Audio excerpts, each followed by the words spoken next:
aqui e como tem sido bom, eu falo para mim, para o Mauro, de termos esse tempo para parar, para gravar esses vídeos aqui, para poder compartilhar um pouco das nossas experiências, e tem sido tão bom para nós. E eu espero, né, nós esperamos que isso também de alguma forma venha impactar a vida de vocês, a vida a dois, né, e possa trazer muitos frutos, né, na sua vida, do seu marido, sua esposa, dos seus filhos, que seja bênção mesmo. Hoje o Mauro não está aqui porque tenho um assunto para mulher, né, para mulher sábia. É isso que nós vamos falar hoje, sobre essa mulher sábia. Mas você, se o teu marido estiver aí com você, não fala para ele, vai embora, não. Deixa ele ouvir também, tá? Que eu falo assim, a sabedoria da mulher é algo incomum. É algo que interfere diretamente na vida da família, né? E você sabe qual é o poder de uma mulher sábia? Eu listei alguns aqui e quero compartilhar com você. Então vamos lá, ó. A mulher sábia, ela não levanta muros, ela cria pontes. Ela não usa a boca para ferir, mas sim para curar. Suas palavras não são impulsivas, sabe assim que já vai a história e fala o que não deveria falar? Não, a mulher sábia não faz isso. A mulher sábia, ela é intencional quando ela fala. Ela entende que o que ela fala dentro de casa vai ecoar no coração de todos que estiverem nesta casa. A mulher sábia edifica primeiro no invisível. Lembra lá, a gente falou da semente? Primeiro, quando a gente vai plantar alguma coisa, a sementinha, ela não cresce para cima já, direto. Ela vai fazendo o quê? As suas raízes vão cada vez mais se aprofundando, crescendo. Depois de um tempo, você vê ela no visível, né? Mas enquanto isso, a semente está lá no invisível, crescendo, aprimorando, e é assim que a mulher sábia faz também. Ela ora antes de reagir. Ela silencia quando o orgulho quer gritar. Olha só, imagina você se controlar na hora que dá vontade de falar, eu tenho razão, você vai lá e se silencia. Escolhe a verdade com amor, não com a razão, com dureza, né? Eu lembrei isso daqui de silenciar, eu tenho praticado muito isso aqui em casa, né? Antes eu falava, eu não tinha sabedoria, gente, ainda estou melhorando, né? Mas hoje, quando eu tô para explodir, o que eu vou fazer? Alguma coisa bom, né? Não para mim, mas para minha família. Eu vou organizar, vou fazer um bolo, alguma coisa. Então eu falo assim, não, o que tá de ruim aqui vai sair coisa boa. Então eu tô tentando me reeducar. Não tá sendo fácil, mas aí é uma dica também para você, tá? Ela escolhe a verdade com amor, não a razão com dureza. Ela fortalece, ela não expõe. Ela protege, ela não humilha. Sabe que respeito não se exige, se constrói. Mas tem um ponto aqui que eu quero trazer, um ponto bem delicado. E quando a mulher tenta ocupar o lugar que Deus não lhe entregou? Mas que lugar é esse? Muitas vezes a mulher, ela quer ocupar o lugar do homem. E isso acaba descontrolando toda a família. Existe um problema espiritual quando a mulher influenciada por ideologias, ela decide assumir um papel que Deus não deixou para ela, mas sim para o homem. E eu não estou falando aqui, gente, sobre capacidade, que o homem é mais capaz do que a mulher, que a gente vê muito isso nesse movimento feministas aí, colocando tantas coisas, exagerando no falar, que não é isso, não é questão de capacidade. Eu falo assim que a mulher, por exemplo, eu falo assim, às vezes eu acho que a mulher é um polvo, ela faz tantas coisas ao mesmo tempo, e às vezes eu falo pro Mauro fazer 2 coisinhas, ele não consegue. Então não é questão de capacidade, o homem tem a qualidade dele, as virtudes dele, assim como a mulher também, né? A mulher, ela é plenamente capaz. Então, o que eu estou dizendo aqui, tá? Vou deixar bem claro, o que eu estou querendo dizer com isso é sobre ordem, propósito e alinhamento com os princípios do reino, tá? Não desse mundo, com os princípios do reino. Então, na Bíblia, Deus não criou o homem e a mulher para viver em competição, comparação, de forma alguma, mas para se complementarem, né? Eu disse aqui que o Mauro, ele me completa, ele tem umas qualidades ali que eu tô correndo para ter essas qualidades também. E assim também ele de mim. Então, assim, e é interessante porque um vai forçando o outro a buscar maturidade, crescimento, né? Uma edificação aqui dentro, quando tem esse objetivo de querer melhorar, né? De construir coisas melhores, né? Então, quando a mulher tenta se tornar o homem da casa, há o que? Um desequilíbrio, né? A mulher vai... O que vai acabar acontecendo com a mulher? Ela vai se sobrecarregar. O homem vai se omitir nas funções dele e os filhos crescem confusos sobre autoridade, identidade e referência. E aqui eu quero trazer algo interessante. Logo que a gente se casou lá em 2011, foi final de 2011, 2012, né? Eu vi assim, o Mauro como mudou de cidade, né? Ele continuou trabalhando no mesmo local, só que aumentou a distância e eu vi ele chegando muito cansado. Eu falei, poxa, o que eu posso estar ajudando o Mauro? A gente não tinha filhos na época e eu via que ele tinha muita coisa para cuidar da parte financeira. Olha onde eu fui mexer, gente. Aí eu falei assim, Mauro, a gente tem uma planilha para controlar todos os nossos gastos, aí o que entra, o que sai. E eu falei, olha, você tem muita notinha aí para lançar, deixa que eu lanço. Isso vai te aliviar. Ele falou, que bom, né? Pode então fazer isso. E eu comecei a fazer. Fiquei acho que um mês no máximo, isso foram dias, né? Eu quase entrei em parafuso. Por quê? Eu comecei a ver que tinha muito custo, estava sendo muito dinheiro e às vezes o que ele recebia não estava dando pra gente, aí tinha que sacar da poupança. Eu falei, meu Deus do céu, e comecei a ficar nervosa, só que eu não falei nada pra ele. Aí ele falava assim, a gente tem que ir no mercado comprar isso. Eu falei, não precisa, tem aqui, eu faço outra coisa, né? Ele, tá. Aí ele disse, vamos comer fora? Eu, não, eu falei, eu faço aqui. Daí ele começou a perguntar, o que tá acontecendo? Eu falei, Mauro, a gente tá sem dinheiro. Eu falei, Mauro, não vai dar o dinheiro, o que a gente faz, Mauro? Ele falou assim, se do céu, eu comecei a ficar ansiosa, desesperado, porque eu vi a nossa finança num caos ali, assim, pra mim tava um caos, tá? Ele falou assim, isso daí eu já tô vendo vários meses, tá dando tudo certo, fica tranquila. Ele falou, olha, me perdoa, foi um erro meu de passar finanças pra você, porque a finanças é algo delicado.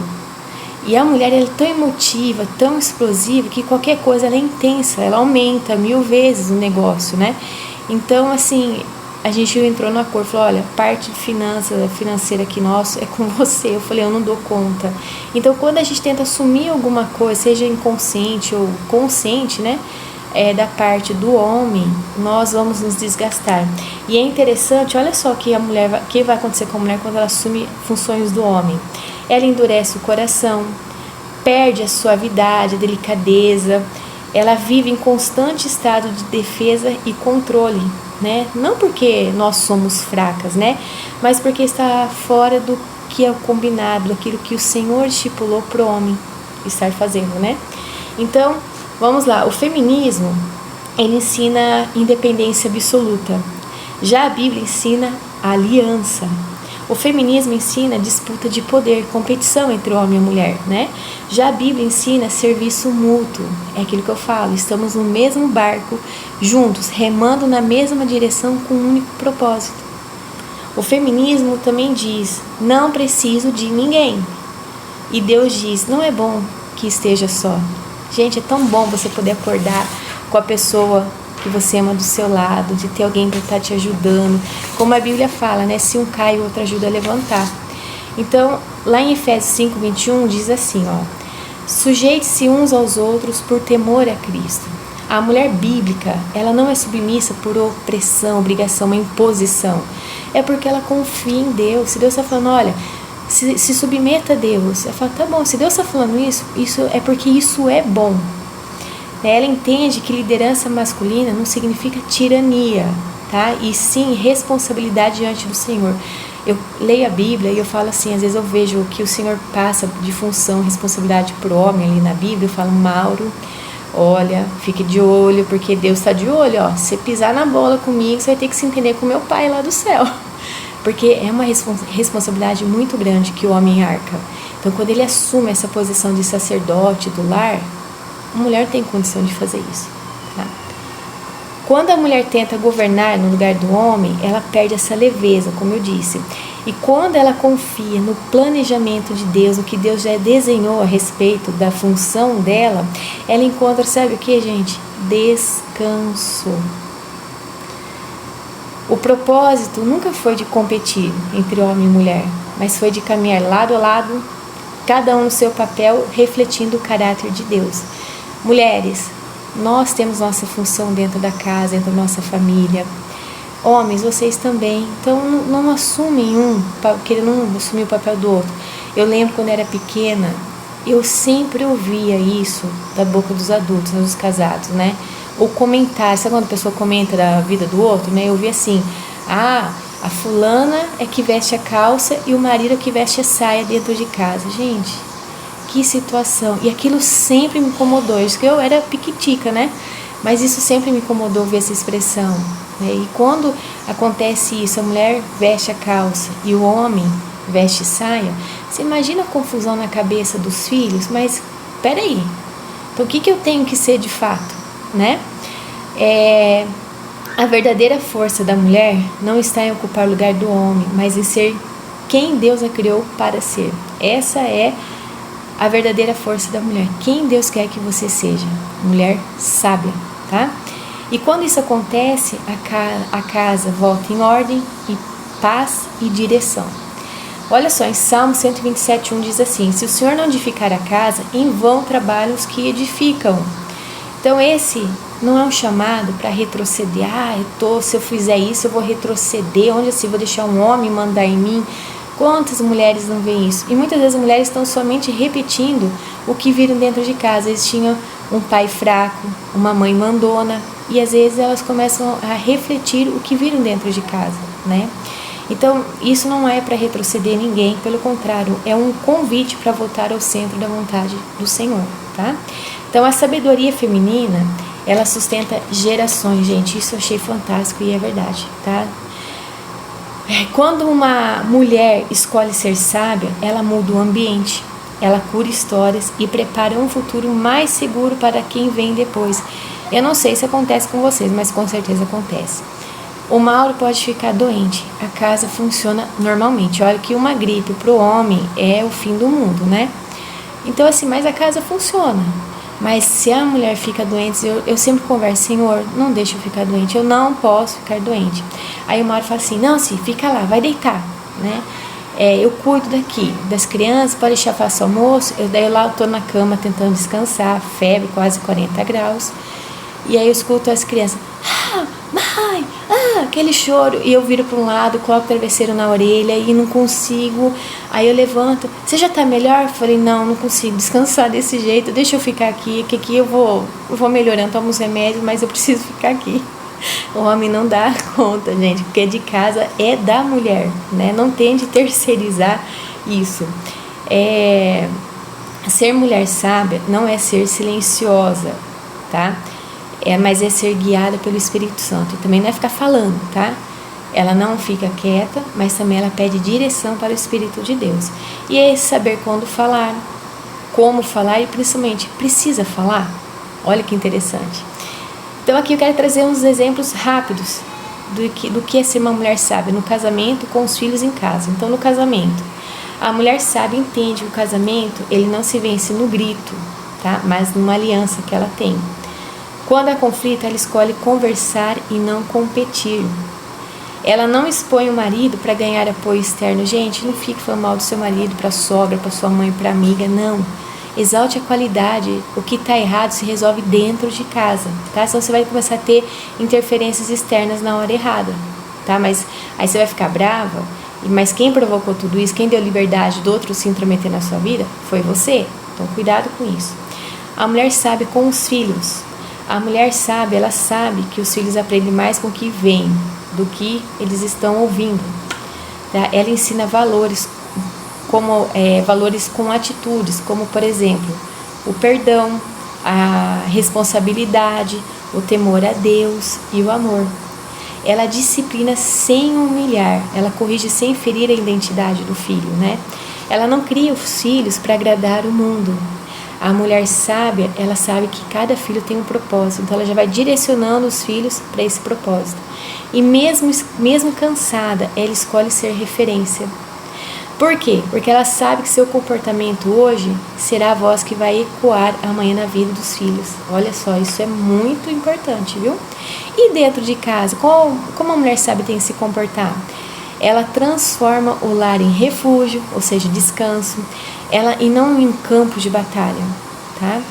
Ela entende que a organização não é apenas estética, mas é um ambiente emocional. Gente, casa bagunçada interfere na vida emocional dos filhos, até do casal, tá? Cuida da sua casa, mulher, não deixa bagunçada, não tenha preguiça, faça tudo com excelência, com amor. Por mais que você não goste de passar uma roupa, passar uma vassoura em casa, mas se tiver que passar, passe, tá? E faça com alegria.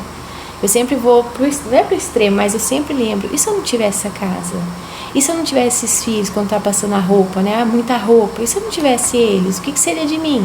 Então começa a ver pelo outro lado, não só da murmuração, reclamação. A sua casa, ela pode não ser perfeita, mas é um lugar de paz, diálogo e presença de Deus. Gente, eu já fui em casas, mansões, tá?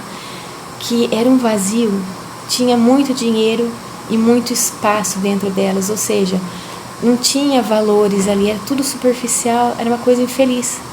Então, fique feliz com a sua casa, se ela tem paz, se ela está vivendo as expectativas que o Senhor tem para nós, é o que Ele já desenhou, fique muito feliz com isso, valorize a sua família, tá? Ela administra tudo com gratidão, tudo que tem ela agradece a Deus, né? Cuida do ambiente espiritual e ensina que ali é um lugar seguro para começar, errar e recomeçar, tá? Então, edificar é escolher todos os dias construir, mesmo quando as coisas estão difíceis, tá? E dá vontade de desistir. A sabedoria feminina, ela não grita, sustenta. Ela não aparece, ela permanece. Não destrói na pressa, mas constrói na fidelidade. A mulher sábia deixa marcas invisíveis que se tornam legados eternos, tá? Uma casa edificada por uma mulher sábia não sustenta apenas, não fica sustentada apenas por causa das paredes, enfim, não, mas de princípios, oração e amor que atravessam gerações. Essa é a mulher sábia. Então é isso, quis hoje compartilhar isso, são os nossos valores. Não abra mão dos princípios dessa mulher sábia. Continue edificando a sua casa, agradeça. Por qualquer coisa que estiver difícil, sempre veja pelo outro lado. E eu sempre passo isso para as pessoas que estão ao meu redor. Falo, olha, a situação está difícil porque você está olhando com seus olhos carnais, que nós somos tão limitados, mas comece a ver essa situação através de Jesus. Como Jesus quer que você lide com essa situação, as coisas vão ficar bem melhor. Mas é isso. Amanhã tem mais vídeo. Que o seu lar seja abençoado, mulher sábia, e não deixa a peteca cair não, tá? Vai pra cima, deixe um legado eterno no seu casamento, seja referência, né, o seu casamento para outras pessoas, e que os seus filhos venham ser referência também para outras pessoas, tá bom? Deus abençoe vocês.